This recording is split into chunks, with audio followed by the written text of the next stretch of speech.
శ్రీ విష్ణు రూపాయ నమశివాయ. భీష్మాచార్యుడి కథలో అస్ఖలిత బ్రహ్మచారి అనే పదం వస్తుంది కదా. ఏమిటండి అసలు అది అంటే అదేమిటో ఈ వీడియోలో తెలుసుకుందాం. చాలా ట్రికీ వర్డ్ అది.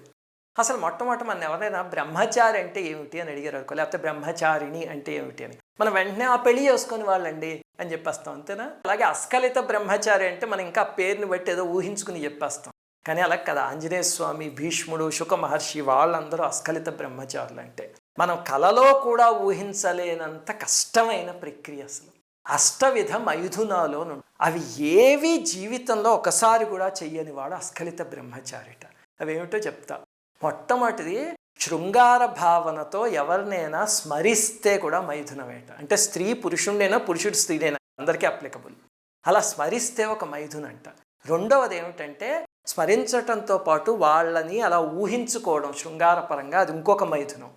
తర్వాత వాళ్ళతో సరసాలాడడం, అంటే ఫోన్లు చేసి మాట్లాడినా, ఎదురుగుండా మాట్లాడినా సరసాలు ఆడుతున్నట్టు మాట్లాడతారే, అదొక మైథునం. నాలుగోది వాళ్ళ వైపు కోరికతో చూడటం, ఆ కోరికతో, అది కూడా మైథునమేట.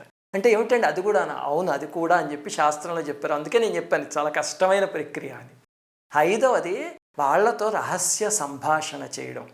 ఇంకా ఆరవది వాళ్లతో సంగమించాలి అని సంకల్పించటం. ఏడవది ఆ సంగమించడం కోసం ఏర్పాట్లు చేసుకోవడం, కృషి చేసుకోవడం. ఎనిమిదవది సంగమించటం. ఈ ఎనిమిదిట్లో ఏది చేసినా సరే అది మైథునం కిందకే వస్తుంది అని శాస్త్రంలో చెప్పారు. ఈ ఎనిమిది ఎవరైతే అసలు ఎప్పుడు చేయకుండా ఉంటారో వాళ్ళని అస్ఖలిత బ్రహ్మచారి అని పిలుస్తారట. అంటే ఒక్కసారి ఆలోచించండి, ఎంత కష్టం. పెళ్లి చేసుకోకుండా ఉండొచ్చేమో, కొంతమంది ఉంటారేమో, కానీ పై ఏడిట్లో ఏదో ఒకటి కూడా చేయకుండా ఉండే వాళ్ళని అసలు మనం చూడం. అలా ఆంజనేయ స్వామి కానీ, భీష్ముడు కానీ, లేకపోతే శుకమహర్షి కానీ, వాళ్ళందరూ అలా ఉన్నారు కాబట్టి వాళ్ళని అస్ఖలిత బ్రహ్మచారులు అని పిలిచారు. ఇంకా అసలు వాళ్ళందరిలో కూడా భీష్మాచార్యుడి విషయం అయితే ఇంకా చాలా కష్టమైంది. ఎందుకంటే భీష్మాచార్యుడు వివాహం అయిన తర్వాత కూడా అస్ఖలిత బ్రహ్మచర్యాన్ని పాటించారు. అంటే అదేమిటండి, భీష్ముడికి వివాహం అయిందా? ఇది మాకు ఎక్కడా తెలియదే. మనకి తెలియని విషయాలు మహాభారతంలో ఎన్నున్నాయి. భారతం A to Z చదివితే తెలుస్తాయి.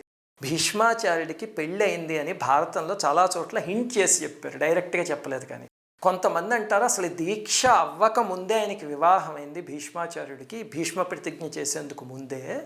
దానికి ప్రూఫ్ ఏమిటంటే ఆయన అక్కడ దాశరాజుకి ప్రతిజ్ఞ చేస్తూ అద్య ప్రభృతి మే దాశ బ్రహ్మచర్యం భవిష్యతి అని చెప్పారు. అంటే ఈ రోజు నుంచి నేను బ్రహ్మచారి కింద ఉంటాను అని. అంటే ఆ రోజు నుంచి ఉంటాను అని చెప్పారు. అంటే దానికి ముందు బ్రహ్మచారి కాదని తెలుసు కదా. రెండవది ఏమిటి అంటే అసలు ఆయన బ్రహ్మచర్య దీక్ష తీసుకున్నాకనే వివాహం చేసుకున్నాడు అని కూడా ఒక చోట ఉంటుంది. ఎందుకండి బ్రహ్మచర్య దీక్ష తీసుకున్నాక అంటే, భార్య పక్కన లేకపోతే కొన్ని చేయడానికి కుదరదు. ఉదాహరణకి అగ్నిహోత్రం కానీ, లేకపోతే కొన్ని రకాల క్రతువులు కానీ చేయాలంటే భార్య ఉండి తీరాలి. అందుకే రామచంద్రమూర్తి అంతటా ఆయన స్వర్ణసీతని పక్కన పెట్టుకున్నాకనే కదా అశ్వమేధ యాగం చేసింది. అందుకని ఈయన కూడా ఒక స్త్రీతో ఒప్పందం చేసుకుని, అంటే మన ఇద్దరికి వివాహమైన క్షణం నుంచి కూడా మన ఇద్దరం వానప్రస్థంలో ఉంటాం, ఇద్దరం స్నేహితుల్లో ఉంటాం తప్ప ఇద్దరికి ఎవరి మీద ఎవరికి అలాంటి అభిప్రాయం ఉండకూడదు అని ఒప్పందం చేసుకుంది. అంటే అలా ఏ స్త్రీ అయినా ఒప్పుకుంటుందండి పెళ్లి చేసుకోవడానికి అంటే? ఆయన విషయంలో ఒప్పుకుంది. ఎందుకంటే ఆవిడ పేరు వసునందిని. ఆవిడే పూర్వజన్మలో భీష్ముడు అష్టవసువుల్లో ఉన్నప్పుడు ఆ ప్రభాసుడు అనే ఆయన భార్య అనమాట. శాపవశాత్తు వాళ్ళిద్దరూ కిందకి పుట్టొచ్చారు. వస్తే ఆవిడ అలా ఒప్పుకుని ఆయనతో పాటు జీవితకాలం అంతా బ్రహ్మచర్య దీక్ష తీసుకుని చివరికి ఆవిడ వెళ్ళిపోయింది, ఆయన కూడా వెళ్ళిపోయారు. శ్రీమాత్రే నమః.